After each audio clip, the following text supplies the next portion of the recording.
You think you've got my number figured out? A motive born in drought and brevity. And if I'm not the soul of your design, I blatantly decline your remedy. Don't box me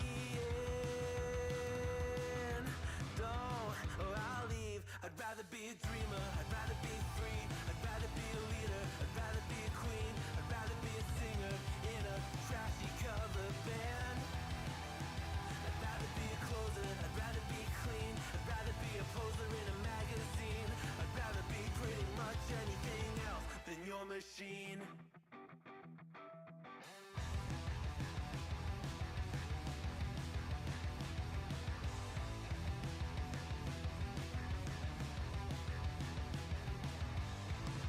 Wasn't always just a single shade, a palette full of gray in reverie. And I can burn it brighter than the sun. I have a golden gun inside of me. Don't box me in, don't, or I'll leave. I'd rather be a dreamer, I'd rather be free, I'd rather be a leader, I'd rather be a queen, I'd rather be a singer in a trashy cover band. I'd rather be a closer, I'd rather be clean, I'd rather be a poser in a magazine, I'd rather be pretty much anything else. And if I fall behind, ignoring all the signs, if I lose the fight, I still rage against the night. Don't box I'd rather be a dreamer, I'd rather be free, I'd rather be a leader, I'd rather be a queen, I'd rather be a singer in a trashy cover band. I'd rather be a closer, I'd rather be clean, I'd rather be a poser in a magazine, I'd rather be pretty much anything else than your machine.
My love wasn't ever a game. I lay my cards out on the table. There's nothing to gamble away.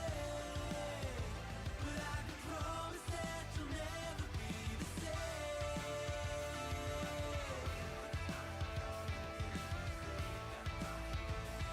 can promise that you'll never be the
same. Welcome, welcome, welcome to the Thursday stream. I hope everyone's having a good Thursday. It is Friday Junior, folks. The weekend is basically upon us. Thank you all for being here. Appreciate you guys being here.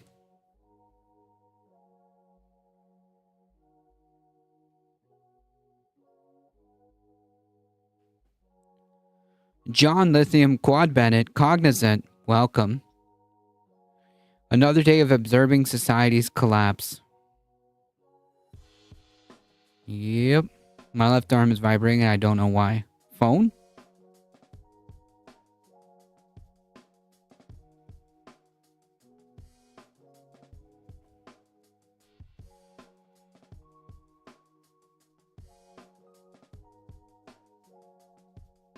Alright, folks. Today it's going to be a slightly shorter stream.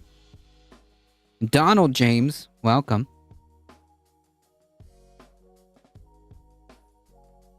I've got stuff to do, things to be.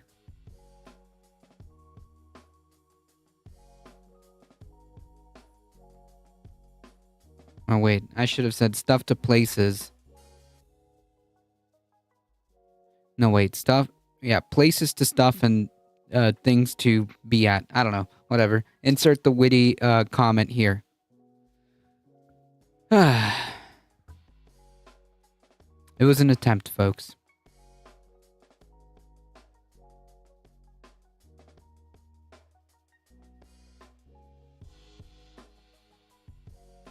Uh-oh. Yeah, it's okay. I tripped over my words there. Running for Congress?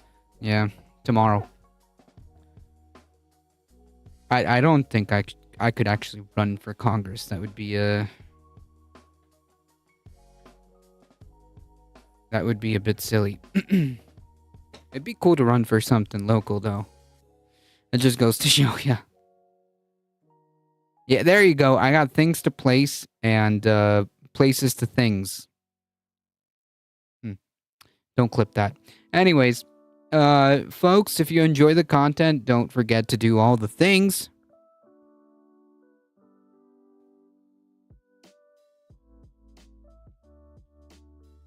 If you haven't done so, please like the stream, comment, share, subscribe, follow us here on Twitch.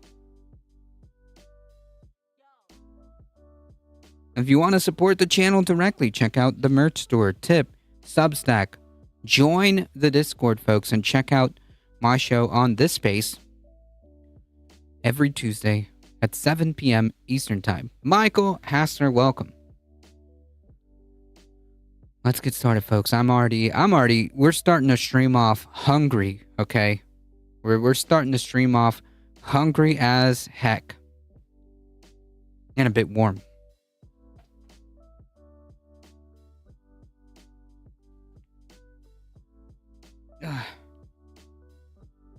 Hungry as heck and warm. Let's do this.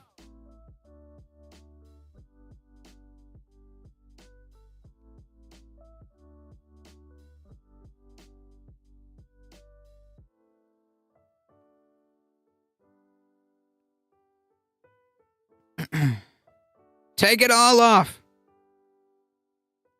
Just my sweater, though. I took all of my jacket off.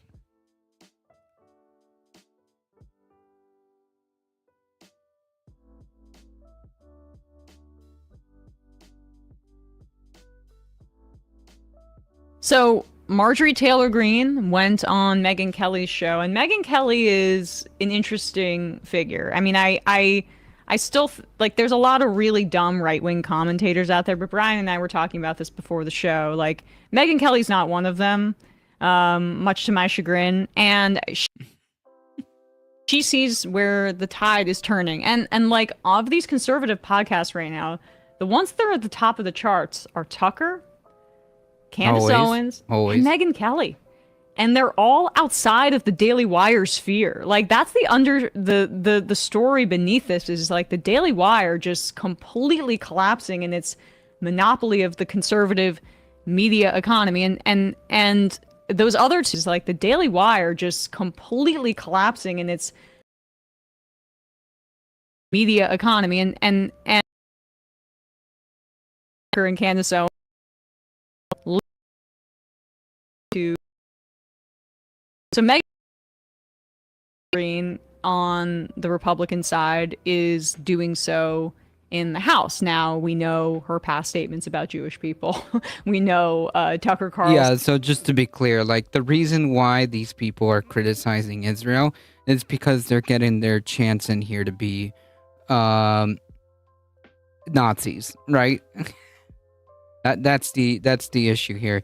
They're using this opportunity to do Nazi shit, right? Like, do we honestly believe that fundamentally these people actually care about the ongoing genocide? No, I don't think so. I don't think these people care at all. Admiration for the Pat Buchanan and like the anti-Semitic conservative movement in this country. Like, we know that we should not trust their intentions here, but these are right-wing media figures that are basically looking down into the future and seeing that this is going to be a defining issue regardless of the primary when it comes to 2028.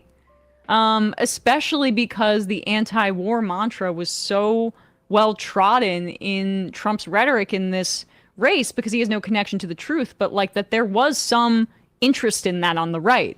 This is like anybody that's under 40 or 50, like there's a deep disdain for the war on terror and for the military industrial complex and this constant obsession with waging wars in the Middle East that some of the more forward-thinking, younger, audience-focused conservative figures are trying to harness. And so she's trying. This is Megyn Kelly, I guess, dipping her toe in, but she's still not willing to go there yet. I got a clip of her with Greenwald we're going to play from 5 months ago. Okay. So if she's making a pivot, it's belated one. I'm saying it's very cynical. Yeah. This clip doesn't have the pivot. This is her holding strong and denying genocide. Oh, okay. Never mind. The beginning of this podcast. Yeah, so again, it's not about actually addressing the fundamental problem that's happening, which is genocide.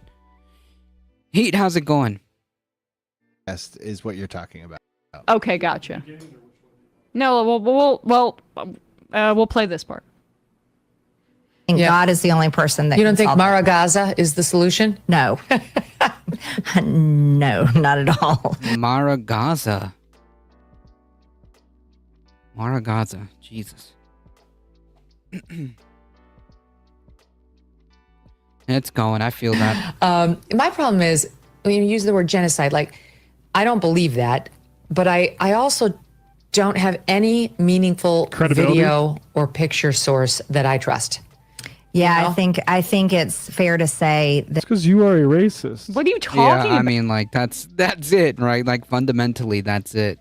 Like we all know who Megyn Kelly is, right? We all know who Marjorie Taylor Greene is, right? So let's be very, very real, very clear. Marjorie Taylor Greene and Megyn Kelly are not anti, Israel, or against sending more weapons to Israel because they care about the Palestinian people.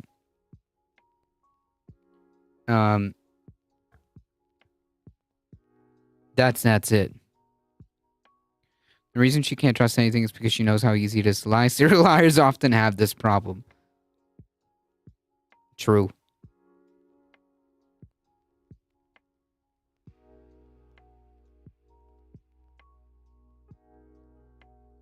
You know how many journalists Israel has murdered? And Megyn Kelly doesn't care despite being in the same industry as them because they're Palestinian. She thinks they're probably terrorists. Right. no one does, right? Although I haven't seen the number of dead children, injured children, starving children coming out of the Ukraine-Russian conflict like we've seen come out of the Israel-Gaza But isn't that conflict. This is so freaking. This is so gross, man. This is so gross. I'm so tired of seeing this putrid bag of gas. MTG. Any sane society would have exiled her in the desert. True. because of the Palestinians and their amazing propaganda abilities? Like, I think that's the reason, because the Amazing propaganda from the Palestinians. That's fascinating. That's fascinating. How she thinks that the Palestinian people have some kind of propaganda machine. Unlike her, of course, you know, she's of course, unlike her, she's not a propagandist at all. Let's give it to her. They have amazing propaganda. Now do Israel. No, we can't talk about that. No, we can't talk about that.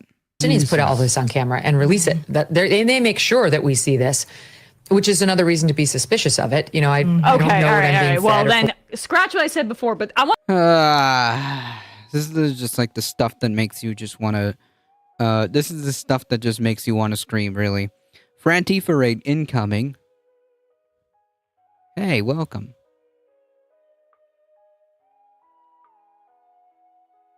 Welcome all the Frantifa raiders.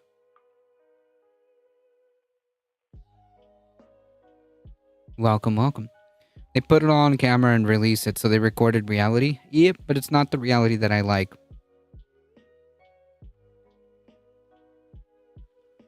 Why would they release footage without financial incentive, guys? You know, unlike what I do. Oh my god, these people make me want to scream, man. Propaganda equals absolute media control. Yep. to see how did she open this interview? How did she open it? Like, what was that the time codes that you put in for? Yeah. Yep. I want to hear, because that is Gross? psychotic. Yeah. This audience knows, and I know where you stand too on Israel and all that, but I've been very pro-Israel, and I've been very defensive of their right to defend themselves in this nightmare. Of course. And I've been very defensive of America.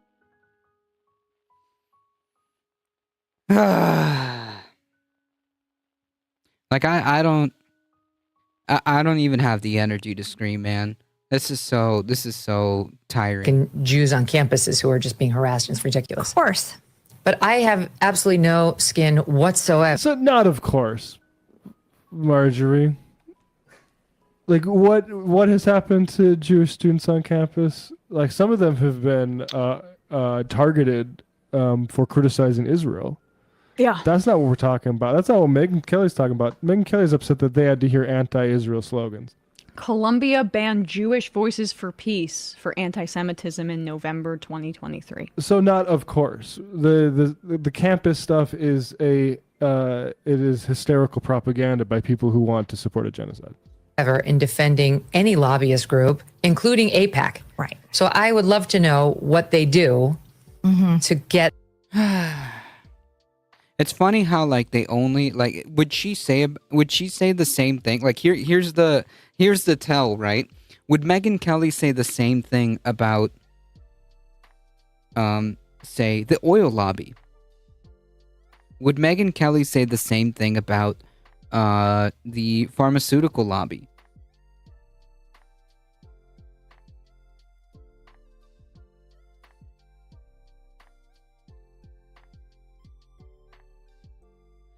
Miss Meg, okay, she looks ill and the sounds are coming from her other caca. The amoeba has taken full control.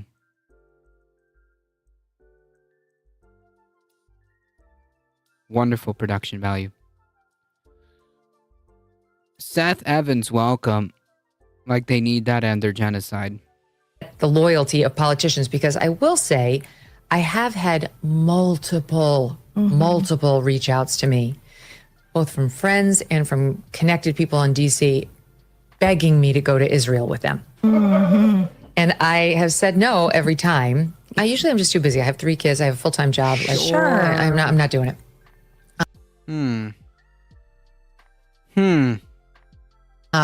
But lately, it seems like it's coming to be even more because I feel like there's a contingent of people who are worried that they're losing me. And I've said that you're not losing. I'm not on Hamas's side. No, God, no. Nobody's on Hamas's side. But it's been a while now that this has been going on. Right. Christ. And we're getting Yeah, more. so again, apparently, so being against genocide is Hamas. Sure, whatever. Sure, being against the horrific extermination that is happening to the Palestinian people is Hamas. Understood.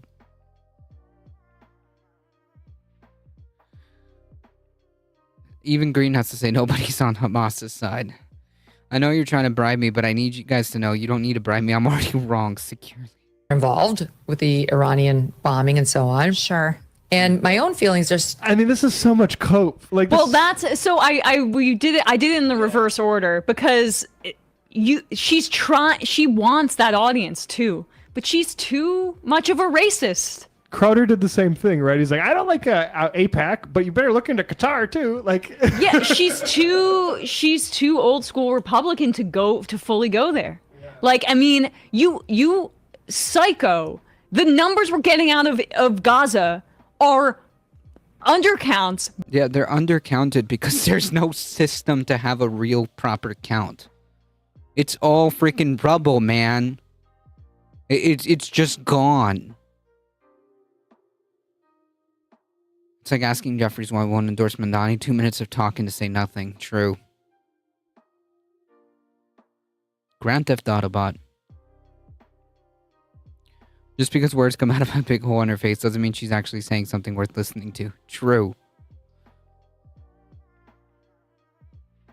Israel's own military numbers say 87% of Gaza deaths are civilians. That's on par with the Rwandan genocide. Yeah, 100%.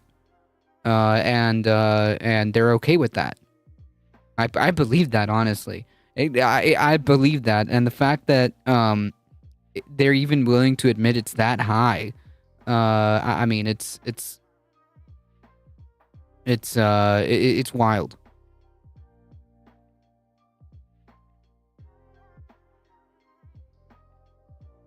Saris, welcome.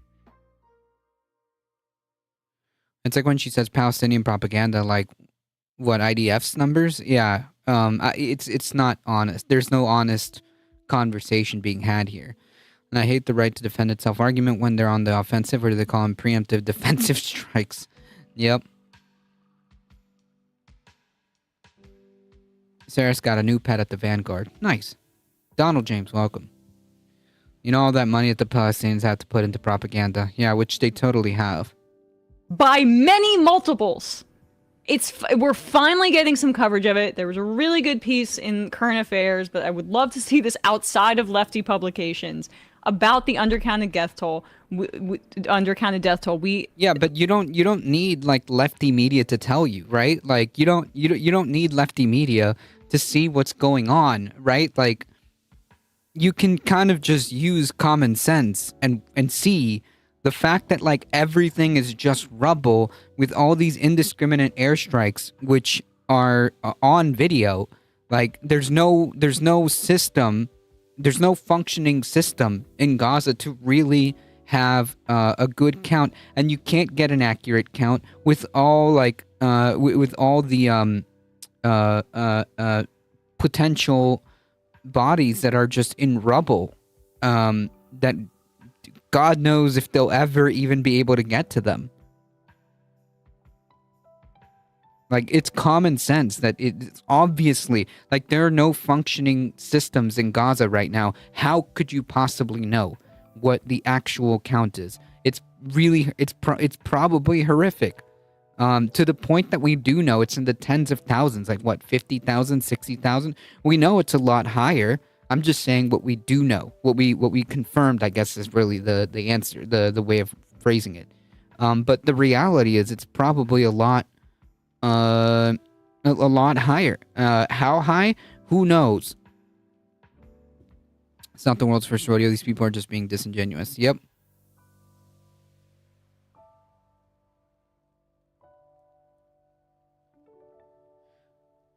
I bet the AI has a count of all the bodies it sees. Israel will never release that. Franny just had Anthony Aguilar on. To me, that's an important guest. I'll have to check that out later. Interviewed Dr. Tarek Lubani, who cited studies not his own, but ones that basically are the understanding in the hell that he is working in as a surgeon at Nasser Hospital in Gaza, that says it's minimum 300,000. Minimum. And the reason that those figures are so low compared to the destruction that we're seeing is because they are being so scrupulous, because they know that freaks like Megyn Kelly are going to deny it. So they're making sure that they... Yeah, but even then, like, I mean, is there like an actual like system to even like do this? It seems to me like Gaza is just like gone. You know, it's just rubble. So how are you going to really know? I mean, you could guess, right? Like the doctor said, you could guess, and it's in the he guesses in the hundreds of thousands, 300,000s, which I totally believe. That is a very plausible, number. But that's all we've got is just guesses. Besides the bodies they were able to actually confirm. Ladybug, welcome. Yeah, Franny is pretty good. Have the names and the identification of the folks that they are counting in the death toll, and the hundreds of thousands that are missing are not yet counted because they are under rubble and they can't... Right, because everything is freaking rubble, man. It's just identify gone. them. And right now... And who's to say, like, will they ever be able to even do that? It's unclear. It's unclear. Truly horrific shit. The Israeli military is bulldozing the north to create their new buffer zone, aka the annexation of the north of Gaza, in their ethnic cleansing plan, and they are just completely destroying all the evidence. So that enables someone like Megyn Kelly to make that case. Got a little bit more of this. Yeah, sure. I mean... Israel's killed, what, more than 200 journalists thus far? I don't know, but it's a lot. Almost like they're trying to stop the real story from getting out or something. Yep. I mean, they're not even allowing, like... Israel, like, allows whatever they feel like allowing as far as media goes. I mean, we saw... I caught, like, some of Peacefire Now's stream. Yeah, they're not allowing... journalists can't just go into Palestine, right? Which is already a deeply concerning problem, because if journalists aren't allowed to go in Palestine, that begs the question, why not? What's happening there that we shouldn't see? Israel wants to pave over the crimes against humanity. 100%. I believe that. I saw every mod in the chat today. I was only one that did any mod actions. I mean, that's kind of how it goes, right? Not to throw shade on myself.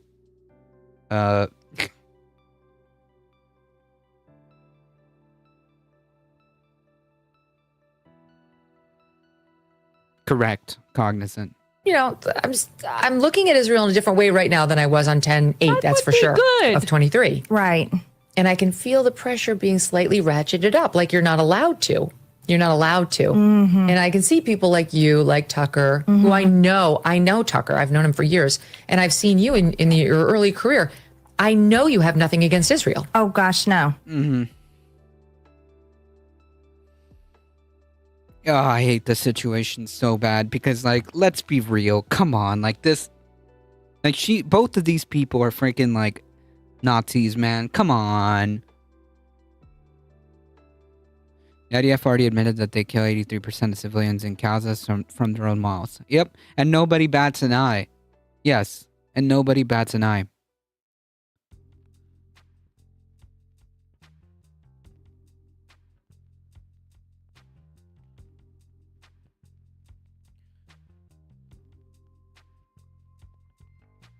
What about the space lasers? Yeah.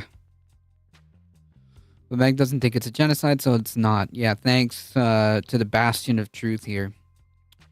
I can't go in there. What you hiding? Kind of basic human nature. 100%. Like, what? I like. You don't think that people would be like, hey, well, that's kind of strange. Why wouldn't journalists be allowed? And like, you know, the excuse is like, oh, it's too dangerous. Oh, it's too dangerous. That's okay.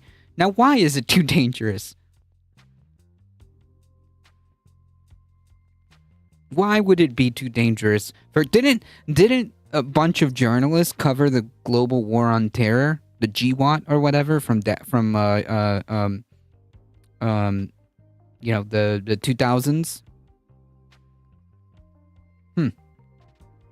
So what could possibly be happening in Gaza that would make it so unsafe for journalists to be there?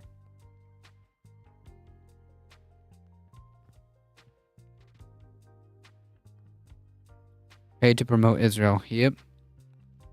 Pay no attention to the man behind the curtain. Exactly. Never mind Jews. Yeah. That's all a lie. But Right. and I see the beatdowns coming. Like you're not allowed. Like you have to stay right on this lily pad. Yes. And you cannot jump to another neighboring lily pad because it could take you all the way down the river away. That's so right. I'm very interested in this dynamic. Yeah. Well, I find it fascinating that you're You getting know, asked. the dynamic I'm interested in is where grown adults who have been in this industry for longer than me act like they're fucking born yesterday. That, oh, all of a sudden October 7th happened and then I realized like, you didn't know? Like, I mean... No, she does. She was in favor of it until now. It seems like the new flavor of the month in conservative Though she media still sounds in favor of it. is to be conspiratorial. Yeah, history but started she couldn't in, keep it up until history started in October 7th. Understood. It's a genocide, but MTG is a cipher in the same way that Trump and Buttigieg are. If you can access her, you can change your mind to be whatever you want it to be. I mean, like, I would say that, like, maybe the only difference would be, like, Buttigieg is, like, a cipher for, like, corporatism. Right? An ice cream party? I think I'm afraid of MTG as her and Tucker can pull some voters if they ran, capturing them over the anti-Israel sentiment. I mean, like, I would say that I don't know if that works. Because, like, I mean, they might move their audience over from, like, the Republican Party, but in reality, I don't know how much, like, normie support she would get. Like, in that hypothetical, like, let's say they actually did want to run. Not that the Republican Party would let that happen. But like, or well, maybe with Tucker. I don't know. But I don't know how much, like, normie people would be like, yes, let's go for Tucker Carlson. I don't know. Maybe I could be wrong. You know, I could be 1,000% wrong.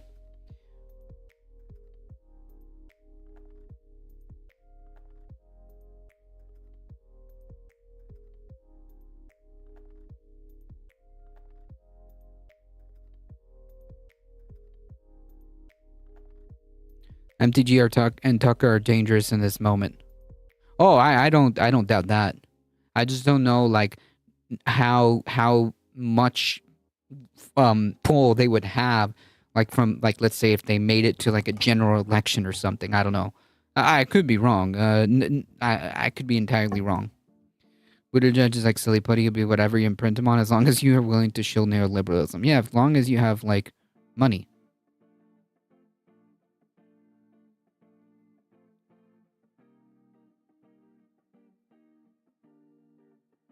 Whenever that other, but like halfway through, she made her racist genocide denial mark. Like they're learning just now the things that they used to call Ilhan Omar an anti-Semite for before October 7th, like the all about the Benjamins thing, all of these sorts of things that were just accurate assessments of the perversions of our politics by the support for a ethno-state that has clear intentions on doing a genocide that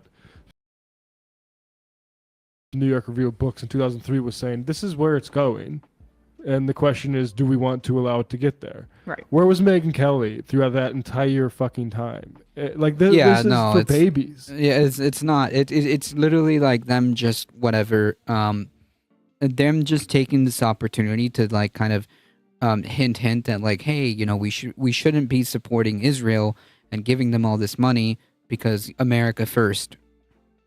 That's it. Like, that's literally what it is. Because deep down, the whole point is to shill this far right ideology, right? And anytime they get to use that excuse to equivocate the state of Israel, to equivocate that with Jewish people, that's the underlying little subtle but not so subtle thread that's being woven here, right?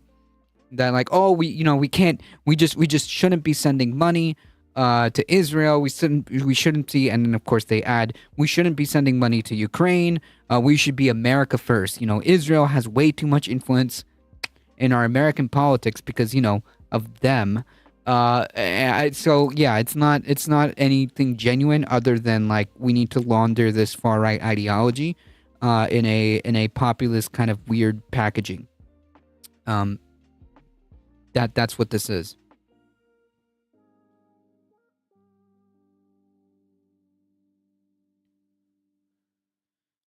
The Democrats are not capturing the electorate of being anti-Israel. The GOP is capturing some of them. Yeah, but for the wrong reasons, right? Like that's the thread that's being woven here. No doubt about it. In my opinion. I'm just waiting for humans to start thinking as a species we need to live healthy lives on this planet. Oh man, we I wouldn't. I'm sorry for being that guy. Sorry for being cynical. But we'll be holding our breath for quite a while for that one, cognizant. Hey, Peacefire, welcome.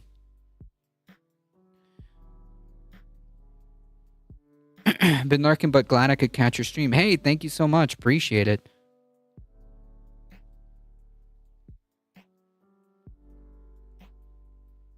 Folks, please, if you haven't done so, or if you want an introduction to another lefty content creator, lefty streamer, please check out Peacefire now. If you're on YouTube, it's the Twitch.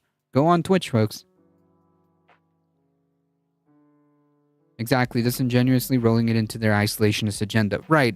This is an opportunity for them to launder this far right ideology. In my opinion, I think that's what's happening here. Just because of how they're trying to discuss this, just because of how they're going about the discussion here.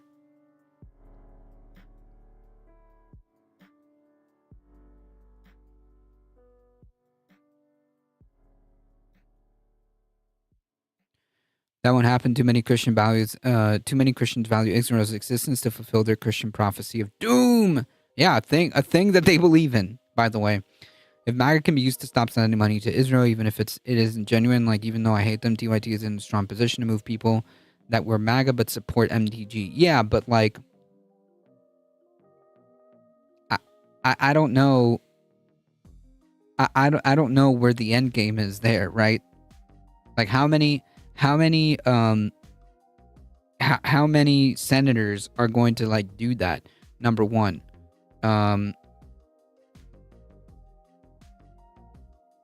And how many the problem is like what the outcome is right? Yeah, of course, it'd be great if we can stop sending weapons to Israel. But like, if the outcome of that also ends up being like we just moved a whole bunch of people to the far right, because they agree with Marjorie Taylor Greene, and they start looking more into it from her perspective, and then they find out that like, oh, there's this actual cabal of people, and Marjorie Taylor is correct actually, and now we just have a bunch of Nazis. I don't know, I don't know the answer. I'm sorry. Like it could be the case that like, it could be the case that I'm wrong, and like that might actually be a tactic to try to like stop the genocide. I don't know. But if also like to consider like the downstream effects of that, we'd have to weigh that. I think they're dangerous because they see this opportunity. Yeah, I don't doubt that. Poggers.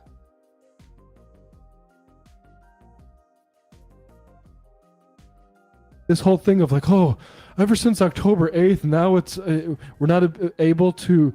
You're still participating in the sort of bullshit, Megan. That's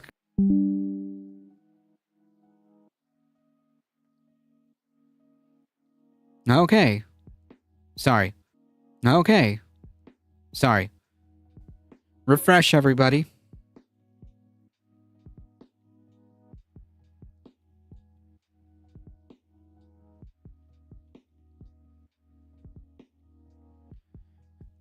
Anyways, as I was saying, now that we've got the stream back on,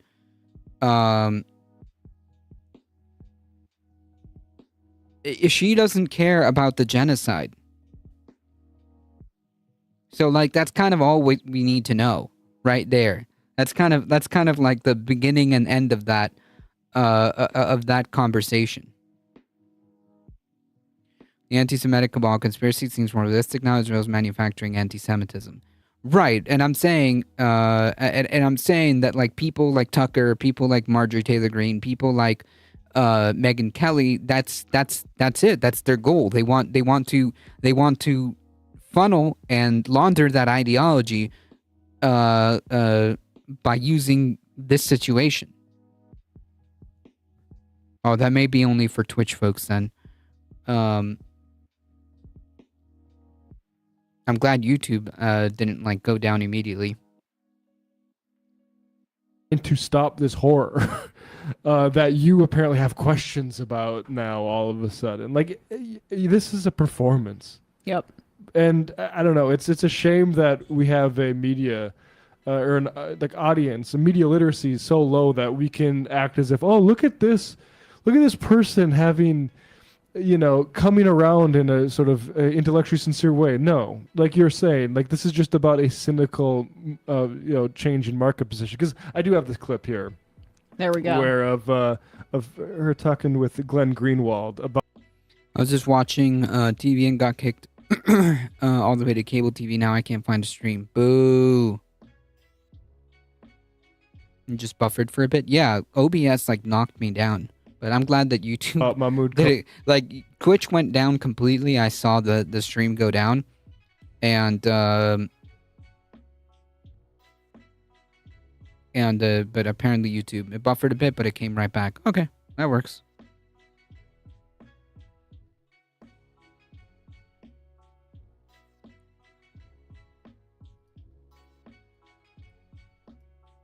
What's up?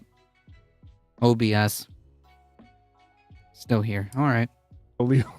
And just like listen to the stuff she's saying about Khalil here. I don't know if you saw there was Wall Street Journal reporting yesterday about who Khalil is, and a lot of the Jewish students at Columbia who are part of these encampments, part of these protests, and they did have a ton of American Jewish students as part of them. I've interviewed them. All stood up for Khalil and said the reason he was the mediator between our group and the administration is because he's trusted by all sides. He has defended Jewish students before. If he hears an anti-Semitic claim, he'll denounce it. He's actually been at the Shabbat dinners that they were holding. Oh, yeah, the New York Post. Yeah. Got him. I think it's foolish to not use whatever leverage it is possible to break up support for Israel, even if MAGA's motives are not what I approve of. Right, but like, I think that I think that there has to be a careful, because they have to understand the why, right? Does that make sense? Because if the takeaway from these MAGA people is, oh, that's right, there's actually a cabal of a cabal of elites that are controlling the world, then like that's not the why we want them to reach. We want them to reach the why of like, hey, maybe like genocide is bad, no matter who does it. Maybe genocide is bad, and we shouldn't support ethno-states that want to do ethnic cleansing.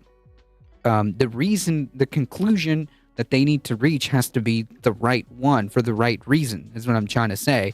Because if they come away with like, oh yeah, we can't just give, America first. We have to prioritize America and stop, and take down this cabal of elites that have taken over our country, yada yada yada. So like, no, I think that to a degree, they have to come. If they do, if we are even able to do this, it has to be for the right. They have to understand the reason why we can't support Israel, because that's a big.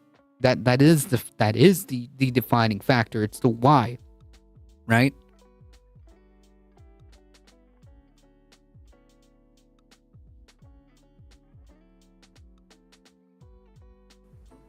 I'd like to know specifically on the record what he has done that makes this claim that he's a Hamas supporter or incited harassment and violence against Jewish students justifiable, because I've looked very carefully and I don't see anything. He went on CNN and said his works for vision the of the UNRWA, world, which is basically a branch of Hamas. That's oh yeah, true. UNRWA, which is I'm pretty sure it's like a humanitarian aid organization, definitely a known branch of Hamas. I think MAGA and the left need not to work together. They just need to come to the common understanding of the truth. The right is extremely entrenched in alternate facts otherwise. Right, but that's the point. They need to. That's exactly it. Right. It has to be the understanding, based in reality, because like otherwise, like it doesn't work. The reason why MAGA and the left can't work together is because like they literally live in a different reality. We're talking about different realities. But we don't want to be gatekeepers of truth. What are you going to do when the rhetoric that works on you doesn't work on them? They haven't found it convincing so far. Well, when they decide that reality is a stepping stone that they want to step on, then you can work from there.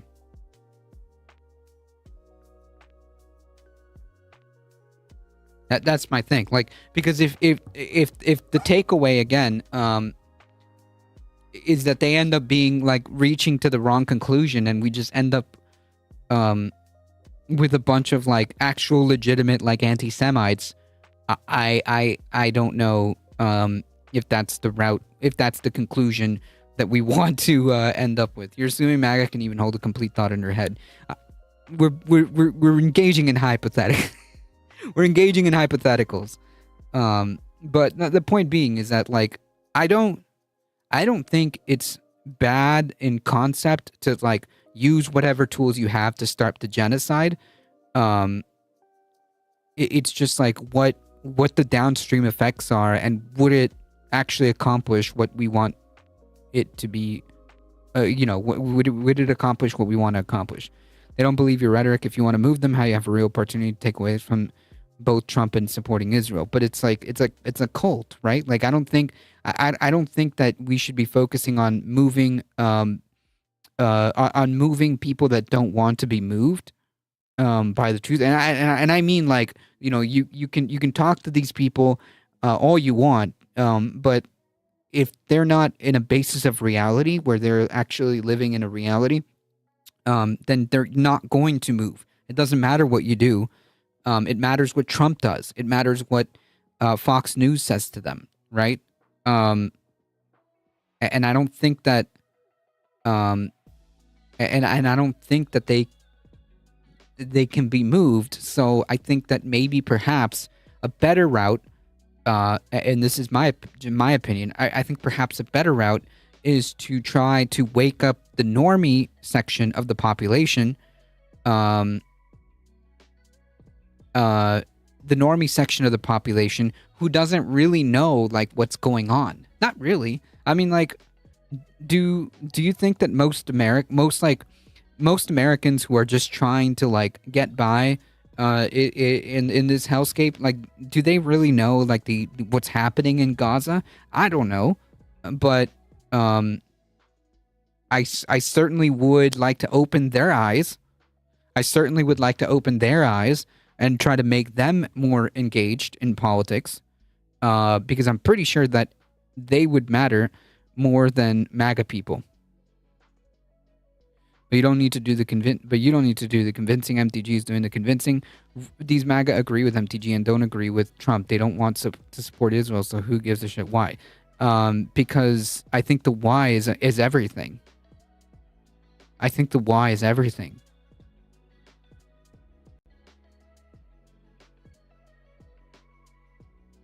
I think a better route would be to try to wake up the normies, right? To try to wake up the normie people, to try to actually care about something like this.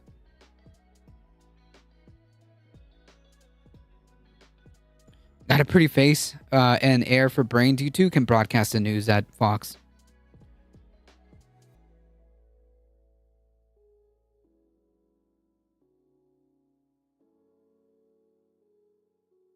Pretty face, check.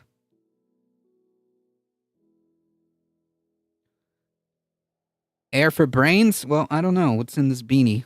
Perhaps.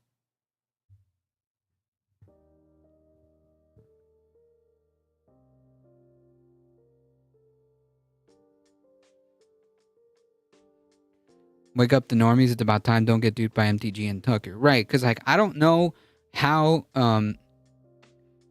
I don't know like how reachable these MAGA people are.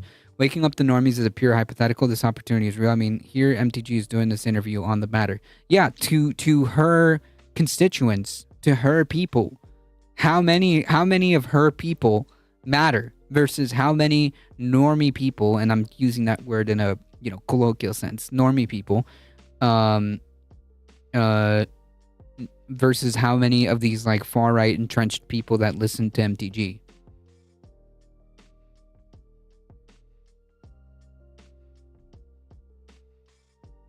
The Overton window shifted so far that normies think in right-wing rhetoric, so there's a fine line to walk. The question really is, in what would we do at all different? What do you mean?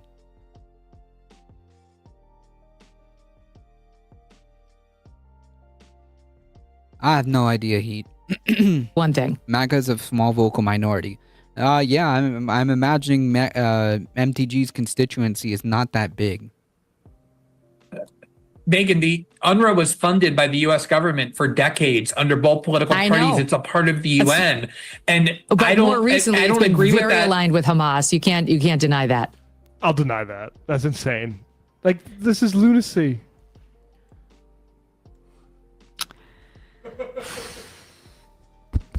She's Yeah, the narrative is against Israel now, so there's a space for the taking and a void the Democrats are not filling. Coincidentally, the Humanist Report just did a video today about my last comment. I think you seriously need to take time to reconsider the opinion. We could actually break up support for Israel on this issue by cleaving off this subset of MAGA. They don't want to support Israel.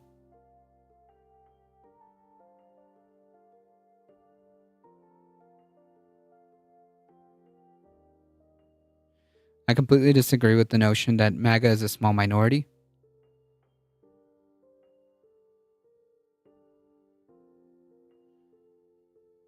That's likely that it's definitely the case that there's some at least appearance of fault on the right. I think it's real enough to at least that's the support for Israel.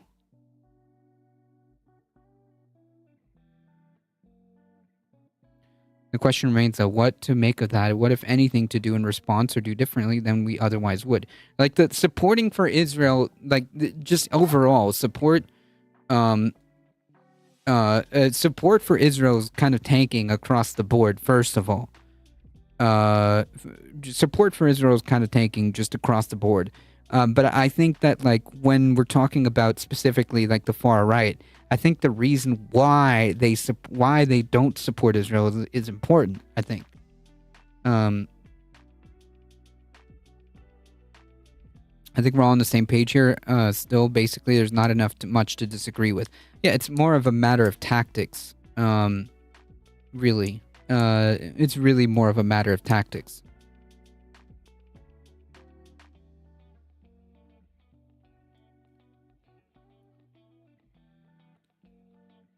But how do we encourage that to more than they already themselves are? I mean, like fascism. Fascism is it by nature implodes eventually. It is not a sustainable movement.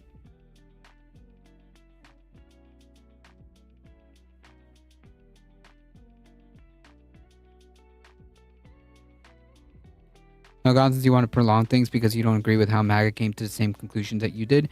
Yeah, but like, okay.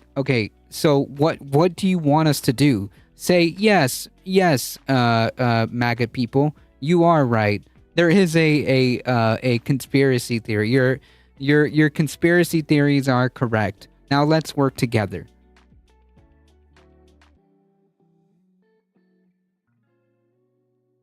And how effective is that going to be? And will it achieve the outcome that we want?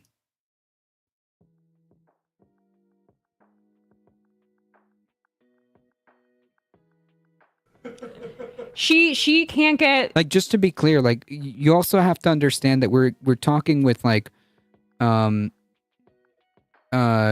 also talking with like disingenuous people. Like this is the entire like thing is disingenuous. Megyn Kelly, Marjorie Taylor Greene, this is all disingenuous. So I don't know like where I don't know where we would get investment on ROI.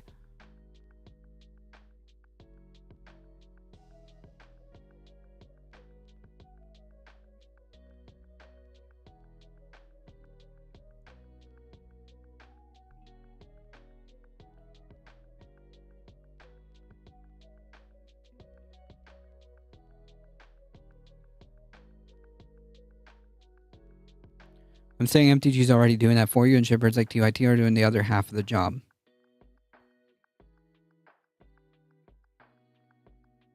What isn't being done specifically by those on the left that we should be better advance those ostensibly goals? Yeah, I mean, like, assuming such a possibility indeed exists. Yeah, I mean, like, look, I'm not saying that they're wrong in the sense of I'm not saying that they're wrong for saying that we shouldn't support Israel. I'm saying that we have to be wary about the extent to which they, one, believe this stuff themselves. Marjorie Taylor Greene may be a different story, but I don't know. Two, to which extent they're actually being genuine about this. And three, why? Why?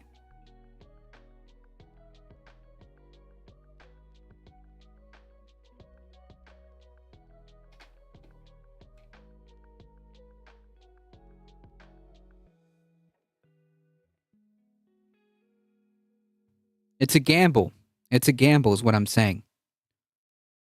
I mean, I wonder, like, why can Tucker just turn, he called Iraqis monkeys and primitive, and now he's turning around and, like, leaning full in. She just...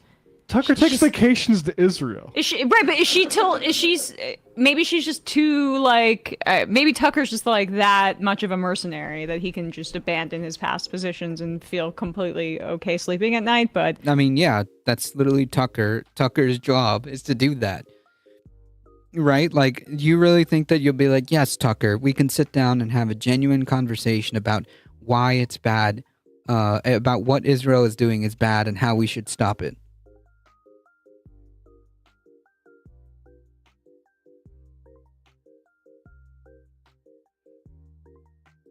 Another problem is that voters are far away from the levers of power, that a lot of these debates regarding strategy are strictly academic.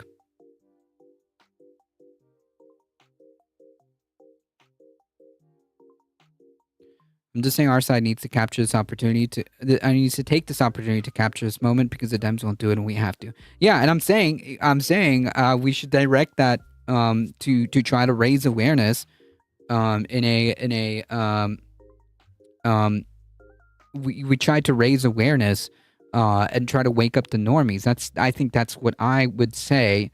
That if you're going to be engaging, like for example in media, or I don't know, in social media debates, or perhaps talking to people in the real world, that's where the efforts should probably be. That's where I think the efforts should be done.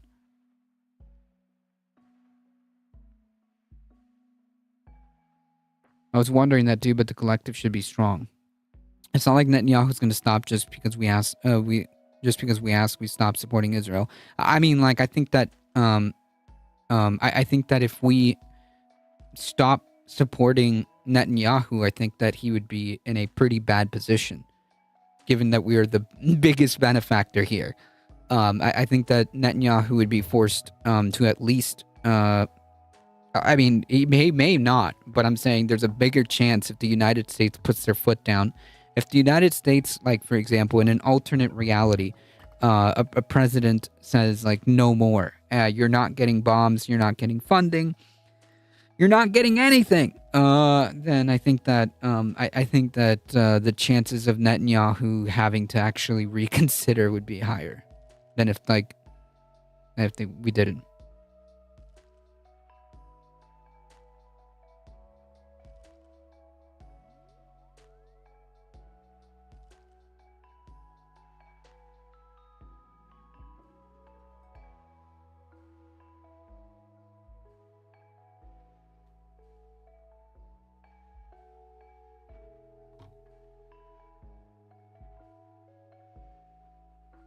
Interesting times. That's one word you could use. Yeah.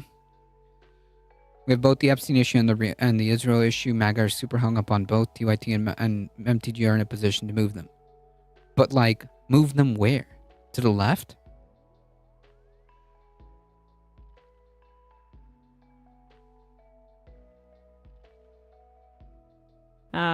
Both of them are from the Fox News machine that churned up support for our illegal invasion of Iraq and our militaristic, colonialist, imperialist Middle East policy. And she shows it there. Anyway. Psychos. Like, I mean, and you know, she's not saying anything about UNRWA that Democratic leader in the Senate, Chuck Schumer, didn't say to the New York Times. Exactly. UNRWA is Hamas, because out of the tens and tens and tens of thousands of people that work for the relief agency that just happens to have been the organization stopping Israel from starving people, and now that it's gone, look what's happening. Because single digits might have had some association with a prevalent... I don't think that they'll be moved left. That's how Trump said he was going to patrol DC tonight. Yeah, okay. I think I saw Charlie Kirk make a social media post about that. The enemy of your enemy is not your friend. Yeah, I mean, I don't think they'll be moved left. Sorry, Soul Life. I don't know what's going on with YouTube.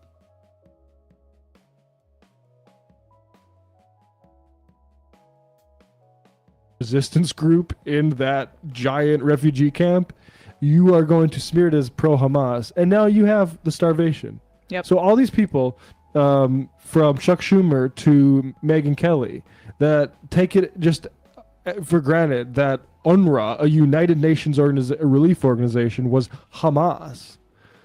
You have mass starvation. It's killing more people than the bombs. Hey, folks, don't forget to hit the subscribe button and check out our daily show. We do it every day at 12 p.m. Eastern.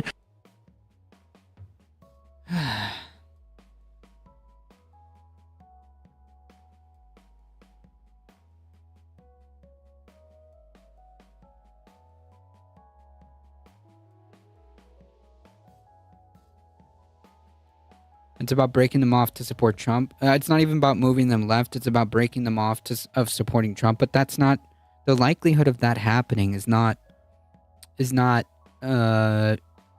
likely. Like, you could say that maybe perhaps they'll not agree with him on an issue like Israel, or they might be miffed at the idea that he won't release the Epstein files.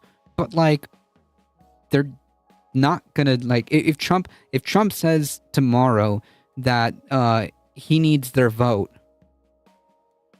they're going to vote for him.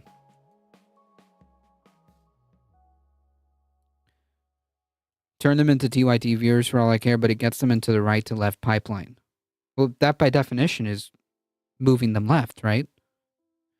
And it's dismissive to say they won't be moved because Trump has lost huge support on this issue and we're having this conversation.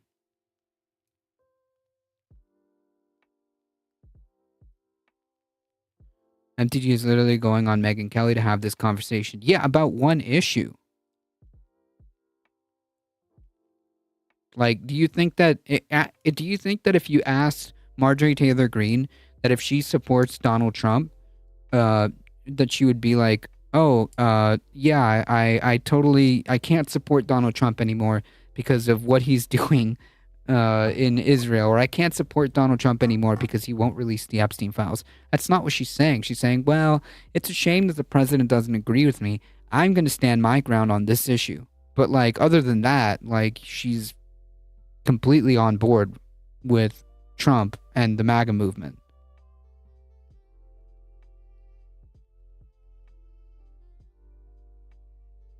Engage in their selfishness. How does sending billions in weapons overseas feed their family? Yeah, I mean, you could talk to them that way. You can talk to them that way.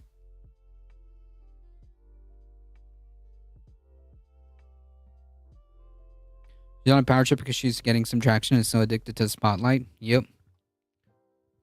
Trump losing support isn't the same as Dems gaining support. Correct. I don't know why you would squander the first real cracks that have formed in a MAGA coalition since it started, but like, I'm not doing those cracks. It's not me that's doing it. They're doing it themselves. There's nothing that I can do at that point. Like, I don't have, like, I'm not the one putting the crowbar and putting the crowbar and making those cracks. I'm not doing that. Use the rhetoric that got them into America First and show them that Trump isn't. But America First is not America First, and a lot of them kind of know that.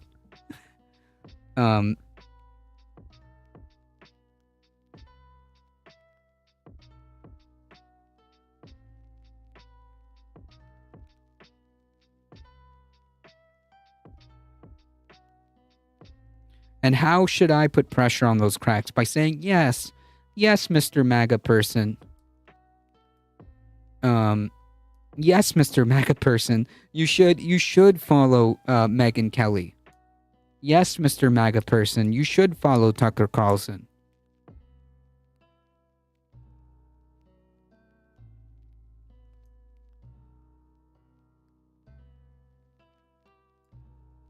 I think that Tucker Carlson is right. No, I don't know, man. Like the rhetorical lines of trying to not even convert them to agreeing with leftism just to get them on the side eyeing their fellow ideological allies. Yeah, but I mean, they're kind of already doing that because that's kind of what fascism does. It implodes eventually.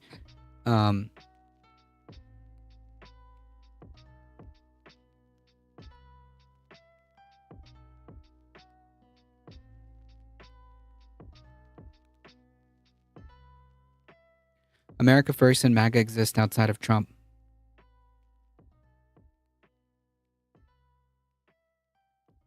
America First is definitely an older movement.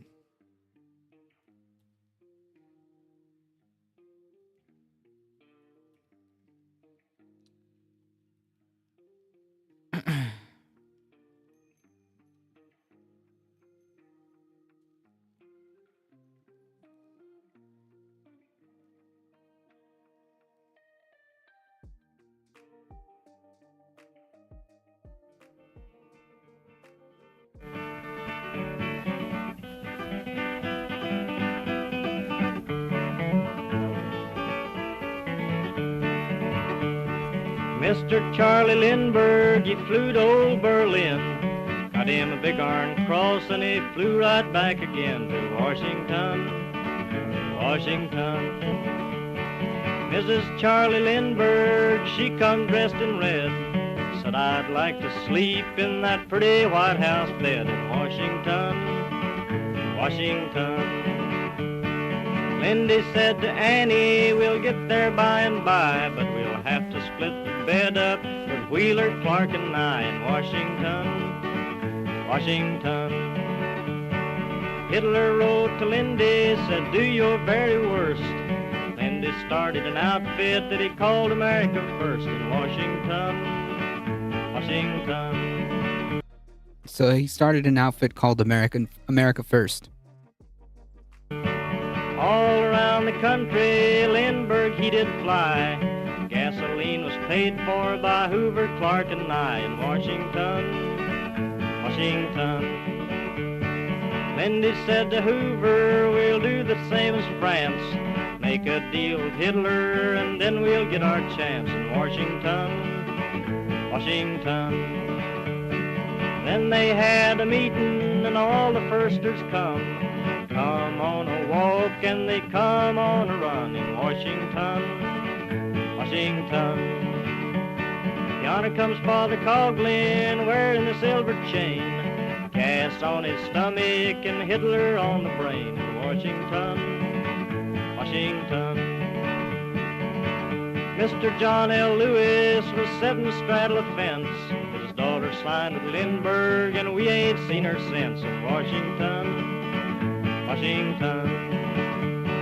Hitler said to Lindy, stall them all you can. Going to bomb Pearl Harbor with the help of old Japan in Washington, Washington. Then on a December morning, the bums come from Japan. Wake Island and Pearl Harbor killed 1,500 men in Washington, Washington. Now Lindy tried to join the army, but they wouldn't let him in. Afraid he'd sell to Hitler a few more million men in Washington, Washington. So I'm gonna tell you people, if Hitler's gonna be beat, common working people has got to take the seat in Washington, Washington. And I'm gonna tell you workers, before you cash in your checks, they say America first, but they mean America next in Washington. So, you understand it? You get it? I'm telling you, working people, they say America first, but they mean America next. Washington.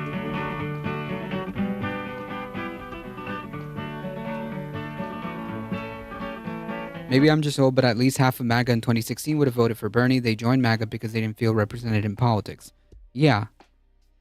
I know, but we're not dealing with the same, 2016. This is not 2016 anymore. MAGA cares about who delivers the highest dose of dopamine. Some basic Sun Tzu of War of Shit, Art of the War. Don't leave your opponent with no exit. Give them the retreat you want them to take.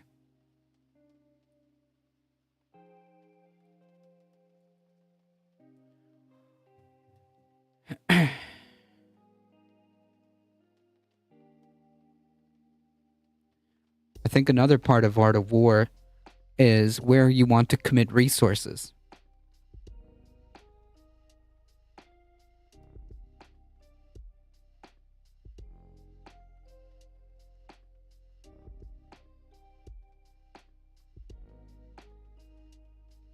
When we talk about the working class in general, we should probably talk about working class issues in an attempt to unite the working class. And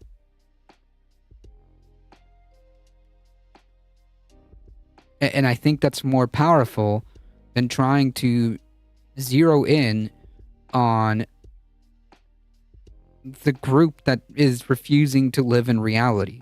Does that make sense? I feel like attempting to expand class consciousness in general is probably a more efficient use of resources than to try to engage with the cult that is already kind of it's already kind of lost. Now,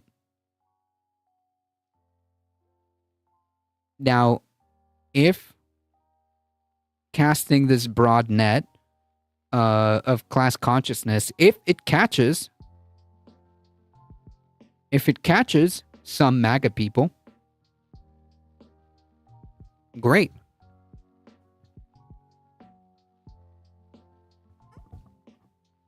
Because I would argue that what you were talking about of the Mamdani effect, I think it's opposite.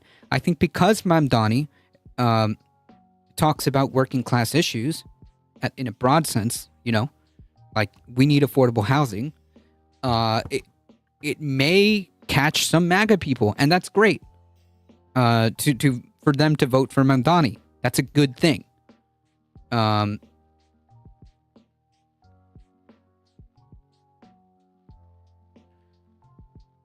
Logic is anathema to MAGA. I really hope more unions join the May Day 2028 action that Sean Fain has been calling for. But at this rate, who knows if America will get to 2028 under Trump. True. It's also safer given that not an insignificant amount of MAGA want us dead. Yep. You keep repeating a hypothetical strategy that literally isn't even on the table. The divide that has formed between MAGA and Trump is daily news. It's not hypothetical. I'm literally using your example. The Mamdani effect isn't because he catered to MAGA people. The Mamdani effect is because he catered to the working class. It just so happens that some MAGA people agree with it.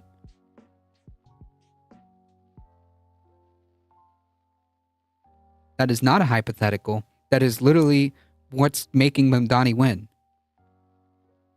And I would argue that if you want to bring up the 2016 thing with Bernie, it's the same concept. Bernie wasn't talking to MAGA people. Bernie wasn't trying to flip MAGA people. He was trying to unite the working class. It just so happens that MAGA people, some are working class, and some of those people agree.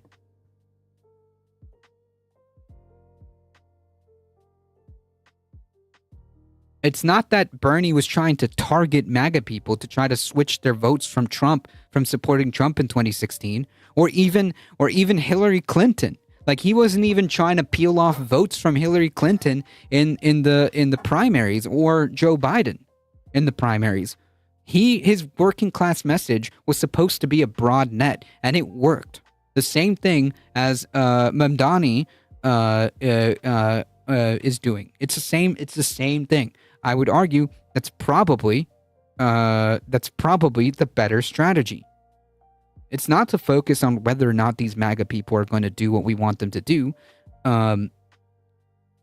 because I think that's an exercise in futility.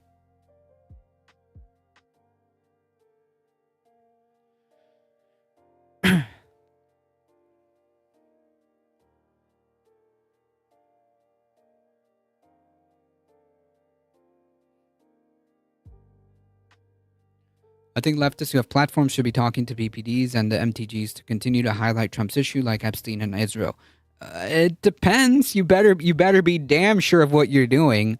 If you plan to go on like PBD podcast or talk to MT, I'm speaking like hypothetically. If you had like a big enough platform, I don't know, like Hassan or whatever. You better be damn ready and well and know what you're going to do if you're going to talk to someone like PBD, if you're going to talk to someone like MTG, because that's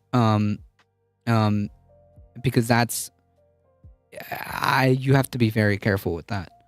Why is it always leftists that have to have the onus of engaging with the other side? True, that's a great point. I think I've even mentioned that before.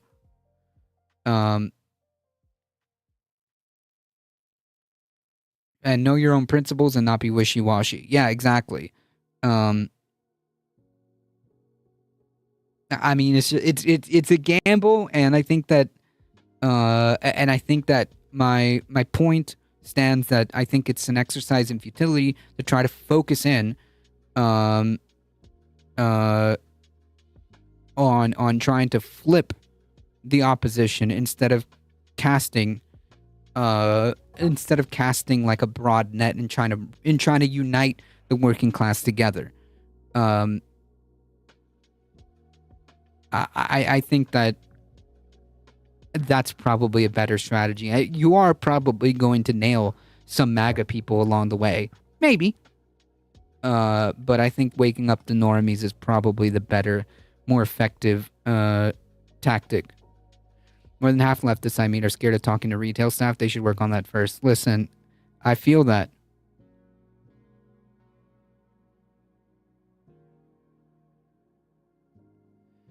Have you ever dealt with someone in a mental health crisis? You can't just ask them to be normal. You have to go down there with them and pull them out. Yeah, but like we're not dealing with people having like that is apples to oranges, right? This is not the same. Like we're not dealing with like a bunch of people having a mental health crisis and us having to act as mental health professionals.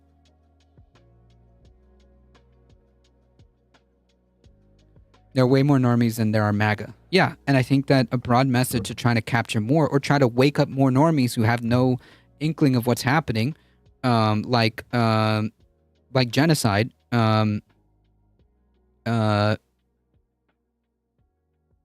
think that's a more fruitful approach.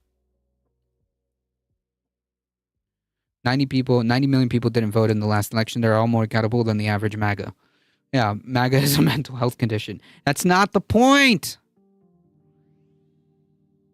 You know what I'm trying to say? Like we're not mental health professionals on call with like tens of millions of mental health crises. Like that's not. This is not apples to orange. This is not a comparison that I can use. We're talking about politics. We're talking about ideology. Because right now the fascists have the control. Right now the fascists have control, and right now the fascists are winning.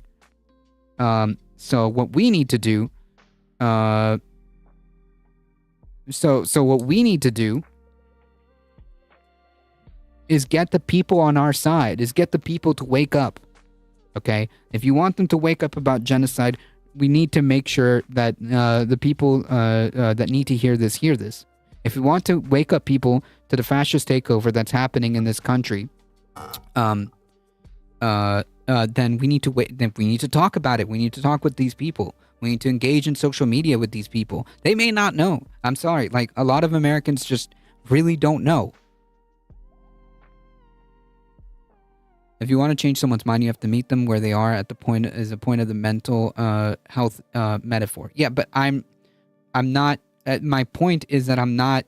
I think the energy expended to try to do that with MAGA is kind of futile.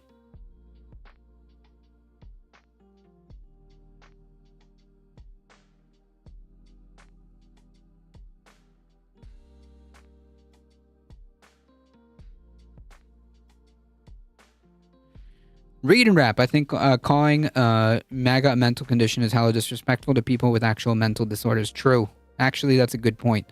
Yeah, I completely agree. But yeah, like my point is that I don't have to meet them where they are. Like this is an exercise in futility.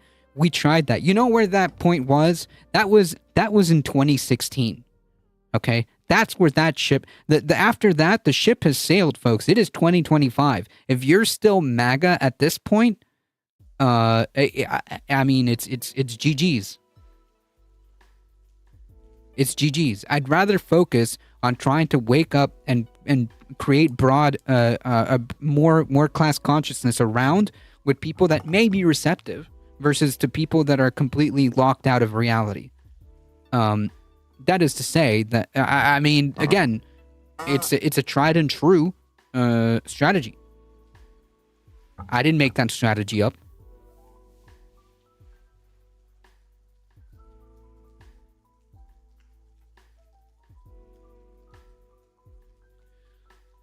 If you're still supporting Trump after January 6th, there's no hope for you. And I think, again, like it's 2025. Maybe in 2016, you could make the statement of like, hey, you know, these people are feeling like there's no politician listening to them, and they're trying to and they're moving over to Trump because the Democratic Party is not really like supporting them, and I agree. And at that point, that should have been the clarion call to everybody to try to like stop this movement. But unfortunately, that didn't materialize for the reasons that the Democratic Party apparently was not interested. And since the people felt like they were being snobbed by both parties, they figured, let's try a wild card. That's it. At that inflection point would have been, I would have agreed with you 1,000%. In fact, I actually did that back then.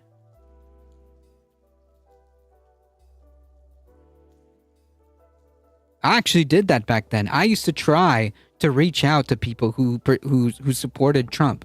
I used to try. I'd had debates. I went back and forth with people all the time, including close friends. Anyone who was like any pro Trump or pro pro right wing or whatever. I was all up in there.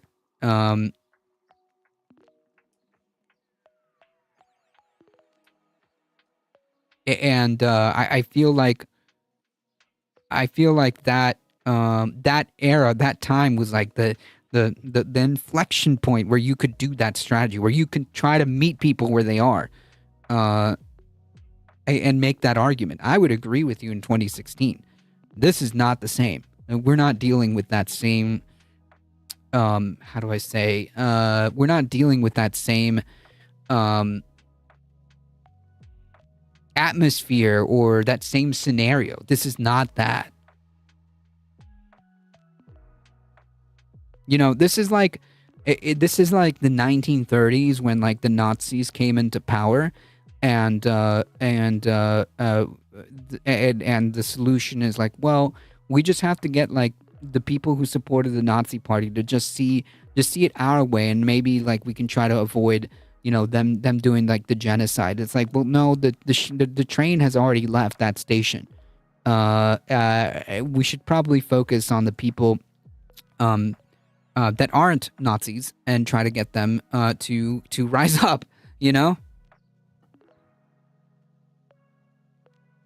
There are actually data showing it doesn't work. We just got to improve people's material conditions, and that itself is more powerful than changing minds than trying to appeal to the right. 100%. That's why the rhetoric, that's why people like Mamdani are so successful. Because they are speaking to people on that level. They are speaking to people like, hey, you know, I get it. Material conditions suck. Why don't we talk about how we can make your home more affordable? Why don't we talk about how to have state-owned groceries where you can feed your family? Let's talk about that. And it works. It doesn't help that we have a democratic establishment that refuses to entertain any notion of systemic change, which stifles how much we can improve the average person's material conditions. Yeah, that's a whole other argument. That's a whole other conversation that we can have about the Democratic Party.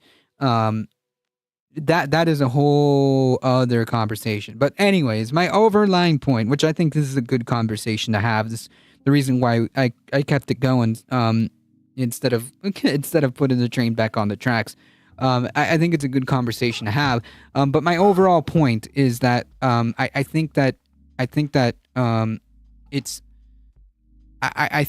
trying to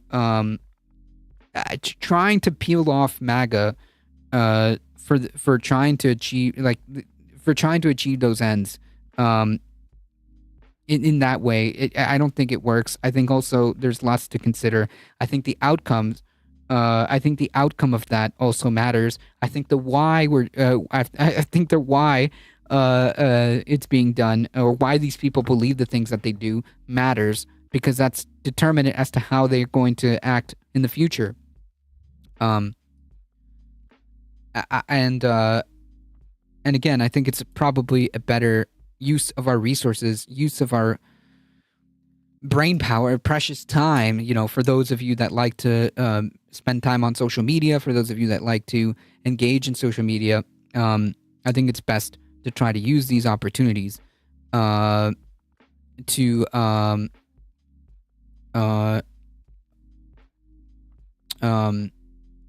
try to use that to spread the word about class consciousness. Never mind the MAGAs. I think we should fight for a better world despite them. I don't think they're going to help, and I don't think they're going to change. It sounds like a threat. It's almost like corporations have bought off politicians. Maybe we should do something about that. Yeah. I stand by what I said. I think you've misread the moment. More than happy to call in sometime. I don't know if I'll entertain like call-ins. Maybe one day. That would be interesting.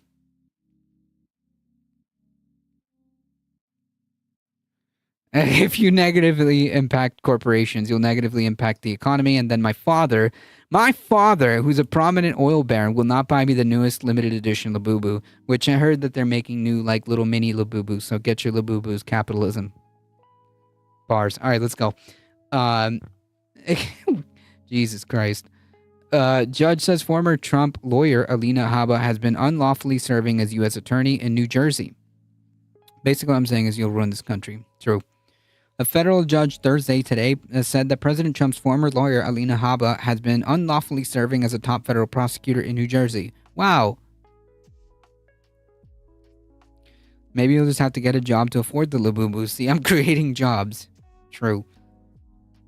The court, saying the administration used a novel series of legal and personal moves, held that Habba's term as the interim attorney general U.S. attorney ended in July, and the Trump's administration's maneuver to keep her in the role without getting confirmation from the Senate didn't follow procedure required by federal law.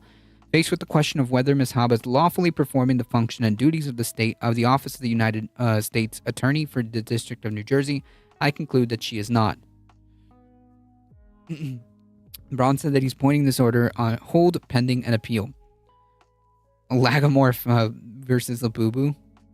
A message seeking for comment was sent to Habba's office. No comment. Brown's decision comes in response to filing on behalf of New Jersey's defendants challenging Habba's tenure and the charges she was prosecuting against them. They sought to block the charges against them, arguing that Habba didn't have the authority to prosecute the case after a 120-day term as interim U.S. attorney expired. Yes, subscribe if you haven't. Do it. Do it now.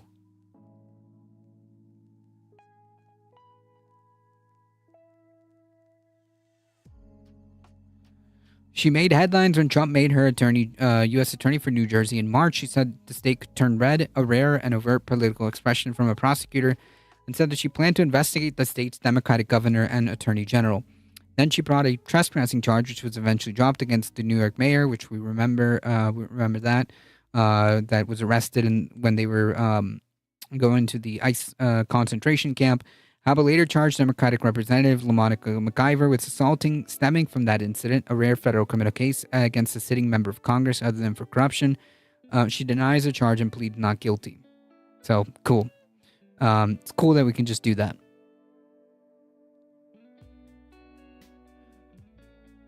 The president withdrew her nomination. Around that same time, federal judges in New Jersey exercised their power under the law to replace Habba with a career prosecutor when Habba's temporary appointment lapsed, but attorney Pam Bondi fired that prosecutor and renamed Habba as acting attorney.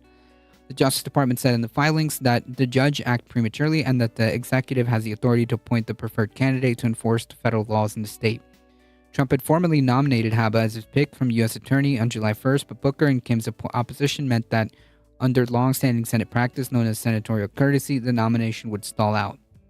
Senatorial courtesy. Yeah. She's acting like an attorney? Yeah, basically. I mean, basically, right? Because attorney, what legally was under her power as acting attorney is literally just like a farce, right? And hopefully the cases that she worked on when she was not supposed to be handling those cases, I hope they get dropped.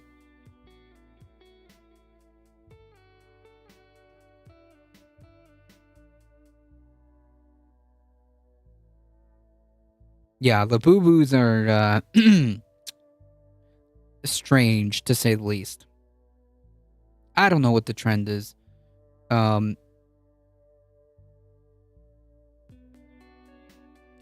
don't know why. And our gutter culture being all about shopping, waiting in line to get one. Yeah, I just don't get it. Alina Habba can barely string together a sentence. Yeah, I guess that's who's qualified. Censor that word, Job. Yeah, we have nothing else, I guess, in this capitalistic hellscape, right? Than to look forward to when we can afford a Labubu or whatever. That's the state of affairs.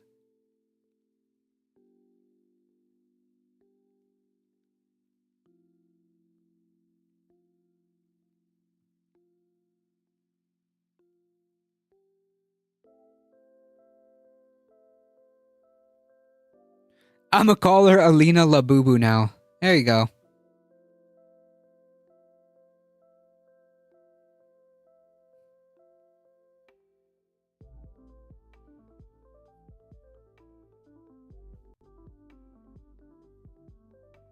That's actually funny.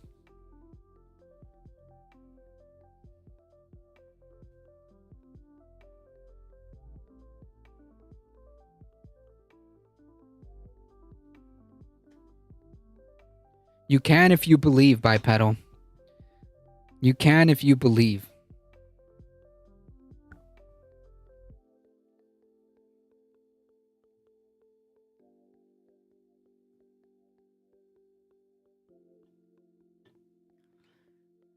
So we talked about this case about this journalist who was from Atlanta.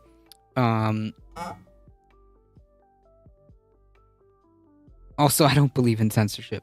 No, you can ignore F4X.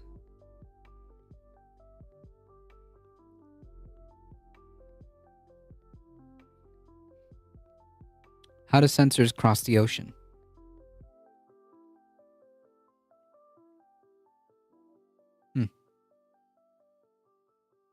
I don't know. You tell me. So we're keeping up with the story about this journalist and its censorship. God dang it. God dang, I should have seen that one coming. I should have seen that one coming. Like, that was so easy. Like, that was so... It should have been, like, boom, like, right there. Should have been right there.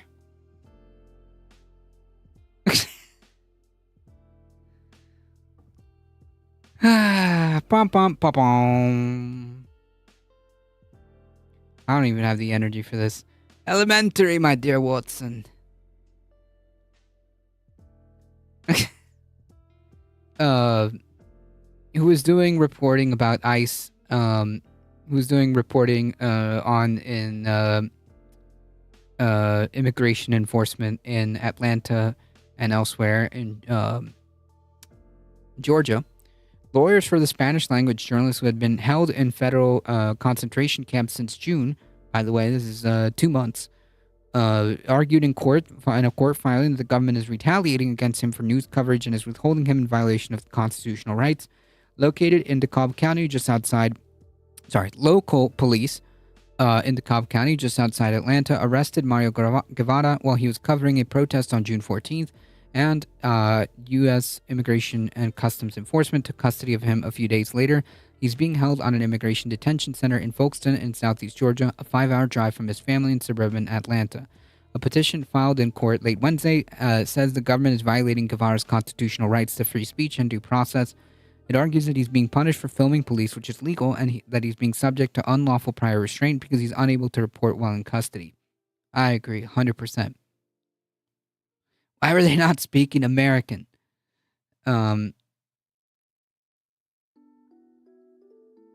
There's an interesting breaking news story that Eric Adams' advisor Winnie Greco handed a city reporter cash stuffed in a bag of potato chips. You know what? This would be an Eric Adams story. Like, I totally see that.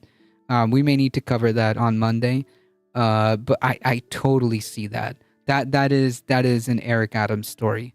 That is an Eric Adams story if I've ever seen one. Sour cream and onion chips? Jesus. Come on. Have some dignity, man. Have some dignity, bro. Sour cream and onion. Look, I may get hate from chat for that, but like not good. Not great. Not a great choice. Sour cream and onion, really? Really? We couldn't even get Doritos? Doritos are the superior chip. Doritos are the superior chip.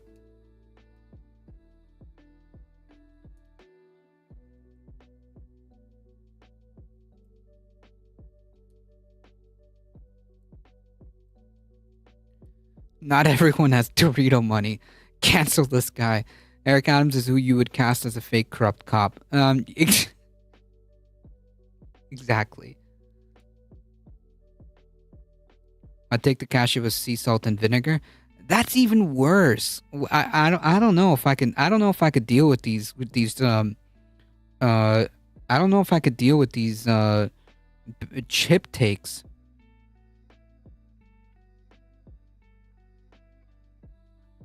The sweet chili Doritos. That would be something Mrs. Truth would like. I'm all about the regular OG cheese Doritos or Cool Ranch Doritos.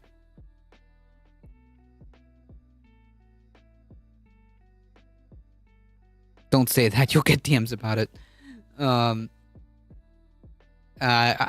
okay with the Cool Ranch Doritos, but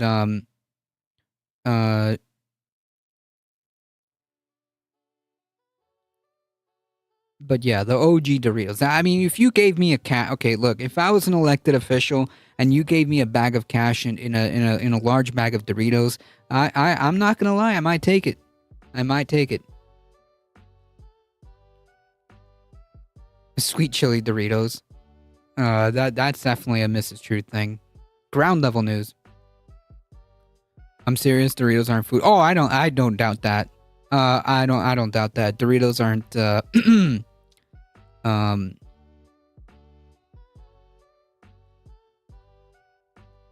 Yeah, they're not exactly like if you're eating Doritos, like I've already. If I'm eating a bag of Doritos, I've surrendered the idea that it's a that it's for healthy reasons. Although there are actual like healthy Doritos that are made with like actual food, but those are a bit more expensive. So those are treats. I'm drinking a knockoff 7-Up called Above Level. Those are far and few between. There are like cheese Doritos that are made with like actual tortilla chips with actual cheese. But those cost money, so that's a treat. I'm a dude today. Imagine eating food instead of microplastics. I think you get microplastics regardless. You're not leaving those. I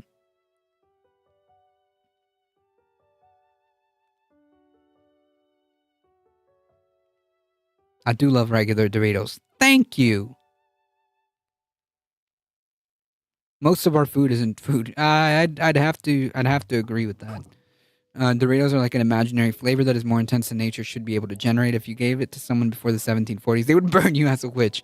Look, all right, look, Dorito hate. I get that it's super like, that's super processed and and alchemied into existence. But it tastes good, and I believe to the extent that you can call it a chip, is the superior chip. Just try to not eat processed food. Oof. Try to not eat processed food challenge. That's a good one. No, I'm not even joking. Like that's probably a good idea. I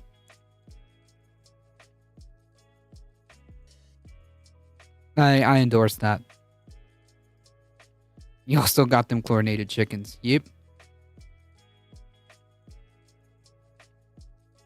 More expensive and takes a lot more time. Yep.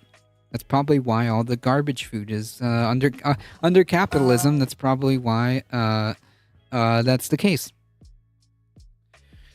Turns out, quote, real food is more expensive than ever these days. Wonder why. I wonder why. Both a good idea and a near impossible challenge. First rule is never use a microwave. Oof. I failed on that point. Outside like a very few exceptional circumstances. Yeah, I mean, you can get like organic fruit for cheap-ish. Kind of.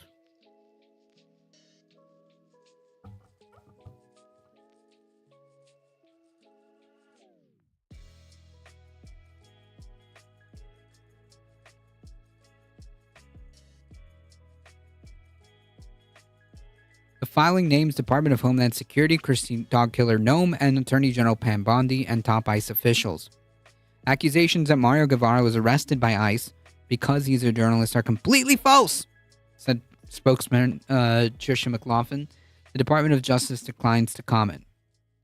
Guevara, 47, fled his native El Salvador 2 decades ago because he suffered violence and harassment for his work as a journalist. Only to be found harassed for his work as a journalist here. Now let's put on our thinking caps and make that connection. Make the connection here between the two circumstances. He has continued to work as a journalist since arriving in the Atlanta area. He attracted a large following while working for years under Mundo Hispanico, a Spanish-language newspaper, before starting a digital news outlet called MG News a year ago. He frequently arrives on scene where ICE and other law enforcement agencies are active, often acting on tips from the community. He regularly live streams what he sees on local social media. McLaughlin, the DHS spokesperson, said Guevara was placed in deportation proceedings because he is in the country illegally, which is not quite the case. Not really. His lawyer said he's authorized to work and remains in the U.S. A previous immigration case against him was administered closed more than a decade ago. He has a pending visa petition and is eligible for a green card. So he's doing it the right way. A live stream video on social media from a No Kings rally protesting Donald Trump when Doraville police arrested him. Oh, shoot. I wonder if it's this one that I went to. Oh, no, wait. I went to an earlier protest in the year. Not this one.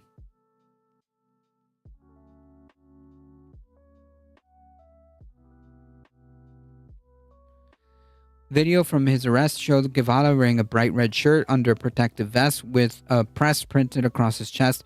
He could be heard telling a police officer, "I'm a member of the media." Officer, he was standing on a sidewalk with other journalists with no sign of big crowds or confrontations around him moments before he was taken away. So, i.e., he probably was picked out because he's brown. Police charged Guevara with unlawful assembly, obstruction of police, and being a pedestrian on or along the roadway. His lawyers worked to get him released and granted bond in DeKalb County, but ICE put a hold on him and he was held until they came to pick him up. DeKalb County Solicitor General Donna Coleman, Striving on June 25th, dismissed the charges. Again, so like we went over this story, but again, to be clear, this is a member of the media who was not charged with any crimes at this point. There have been no crimes charged at any point.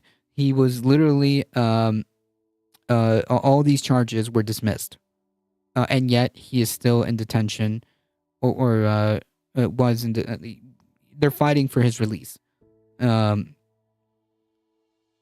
sheriff's office in neighboring Gwinnett County announced on June 20th, once Guevara was already in ICE custody, it secured warrants against him on charges of distracted driving.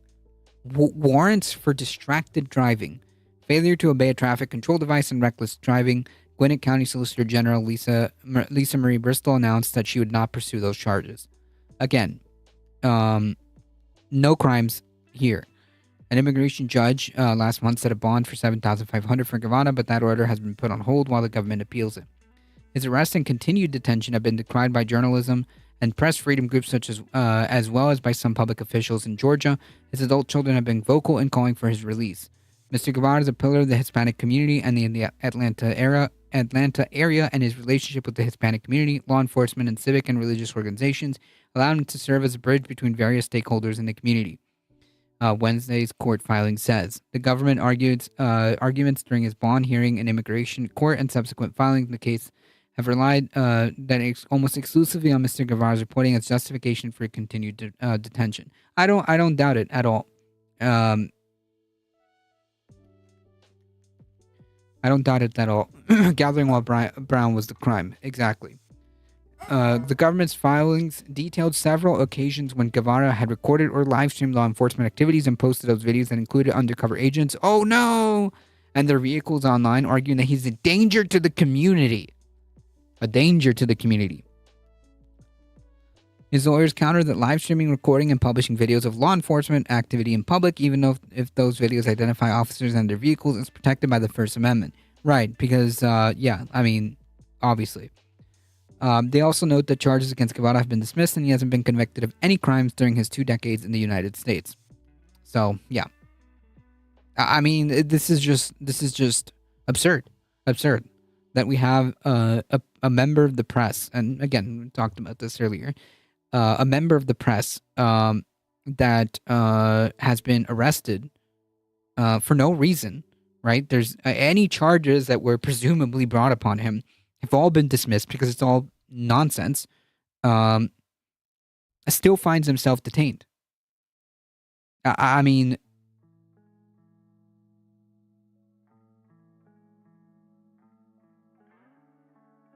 what would you call that? If there's no charges against you, and yet you are still in custody, I mean, what else would you call that? Other than unlawful detention?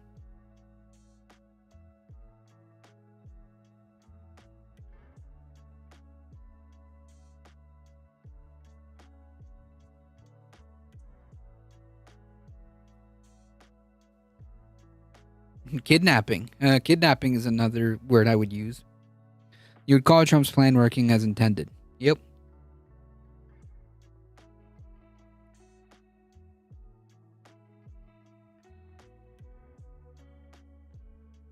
And the only thing he did was videotape ICE. And they singled him out because, let's be honest, he fit the description. He fit the description and he was filming ICE. That's it. Human trafficking? Possibly.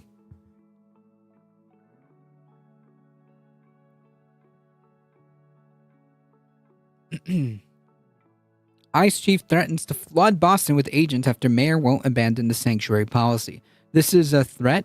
And any Democratic lawmaker that has the power should not back down. The head of U.S. Immigration and Customs has threatened to flood Boston with immigration agents following Mayor Mitchell Wu's refusal to drop the city sanctuary policies. Todd Leons, the acting director of ICE, said on Wednesday, during a Wednesday interview on the Howie Carr Show, a conservative radio program, that the agency would expand its presence in the area. His comments followed a news conference on Tuesday, at which Wu said that Boston would not back down from policy of limiting police from cooperating with ICE on civil immigration enforcement efforts. Leon said that sanctuary policies like Boston are detrimental to safety. How? It's unclear.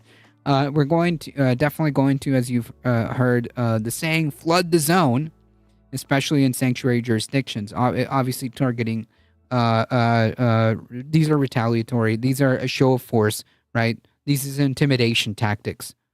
Obviously, Boston and Massachusetts decided they want to stay sanctuary, so 100% you're going to see more ICE presence.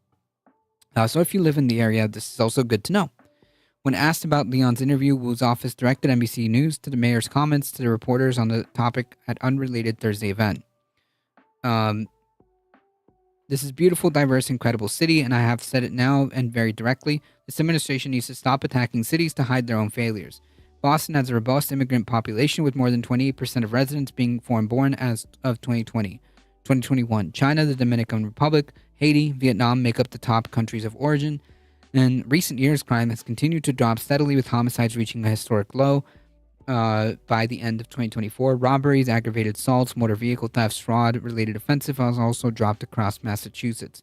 Tensions between Wu and the administration came to head last week when the Department of Justice sent 35 sanctuary jurisdictions demanding they end the immigration protection. The DOJ ordered the jurisdictions to submit plans by early this week to show they're taking steps to ditch the policies, threaten to cut off federal funding, and prosecute officials if the cities didn't comply. I mean, like, this is all just intimidation tactics. Quote, you're hereby notified that your jurisdiction has been identified as one that engages in sanctuary policies and practices that thwart federal immigration enforcement to the detriment of interests of the United States. Yeah, whatever. So anyways, the point being is that this is an intimidation tactic. This is unlawful. And the Democratic officials, mayors and whatnot, should not back down. Should not back down. Charges were dismissed, but police colluded with ICE to ensure that he was subsequently detained. Yep, now he's in ICE custody. Why? Unclear. No reason. No reason at all. That journalist is in ICE custody for absolutely no reason other than he filmed them and he's brown. That's it.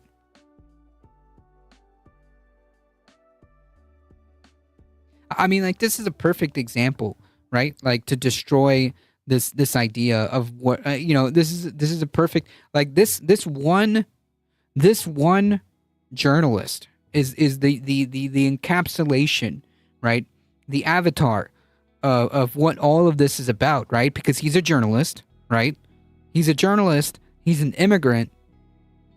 He has not committed crimes in the 2 decades that he's been here. He has a work permit. He was going through all the processes. In fact, he's eligible for a green card. So he's gone through and is going through everything that you would presumably have to go through. And he's no crimes, no charges. And yet he finds himself in a ICE concentration camp as a member of the media and immigrant. If that doesn't encapsulate what all of this is about, I don't know what does.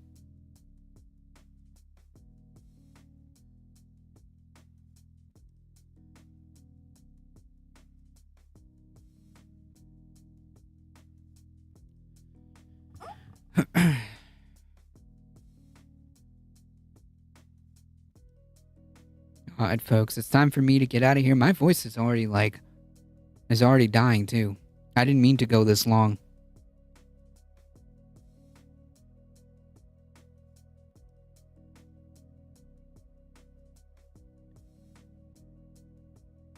I didn't even mean to go this long, and I didn't even watch the time. Which means it was great. I appreciate all of you being here, folks. Thank you all for being here. Thank you for your support. You guys are what makes this channel go. I appreciate everything. Thank you for your support. If you want to support the channel directly, make sure, when are you getting monetized? The moment 103 people hit the subscribe button. It'll happen eventually. That's not, it'll happen when it happens. It'll happen when it happens. Thank you all for being here. I appreciate your support. If you want to support the channel directly, you can. Check out the merch store, do the tips, subscribe to Substack, join the Discord, folks. Good stuff. And we do movie events. And you also get to keep up with the channel because that's mainly how I communicate with the community. It's just easy for me to do a Discord shout out. Thank you, Heat. Thank you, Michael Hassler. Appreciate all of you guys being here. Thank you. Check out my show on this space on Tuesdays at 7 p.m. Eastern Time. Appreciate the YouTube crew. Appreciate all of you guys on Twitch. Make sure you follow. Make sure you subscribe. Make sure you do all the things. Again, thank you to the mods. Appreciate it. Thank you, Heat. Thank you, Michael Hassler, for modding the chat. We'll be back on Monday about 5 p.m. Eastern Time. Spread the word, folks. Spread the word. Bring a friend. As always, please stay safe. Wonderful stream. Thank you. Appreciate it. Please stay safe. Please take care of each other. Love you all, and I hope to see you guys in the next one, Monday, about 5 p.m. Eastern Time. Oh, look, I didn't even play the music. Look at that. Also, those who lay down with dogs, please remember. True. See ya. Ooh, that was smooth.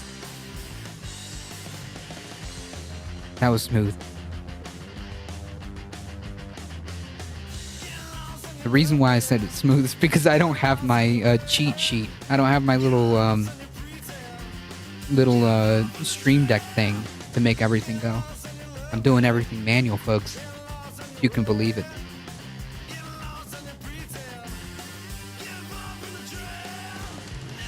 I feel like an old school AV director.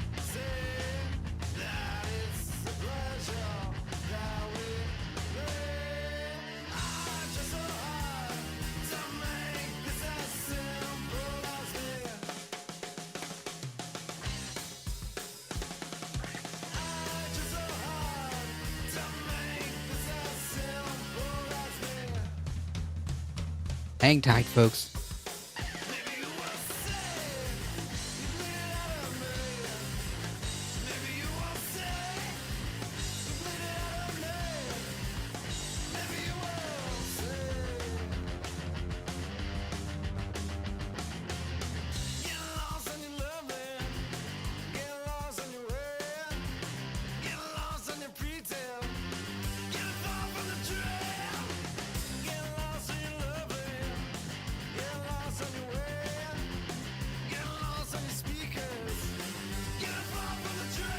Alright, folks, hang tight.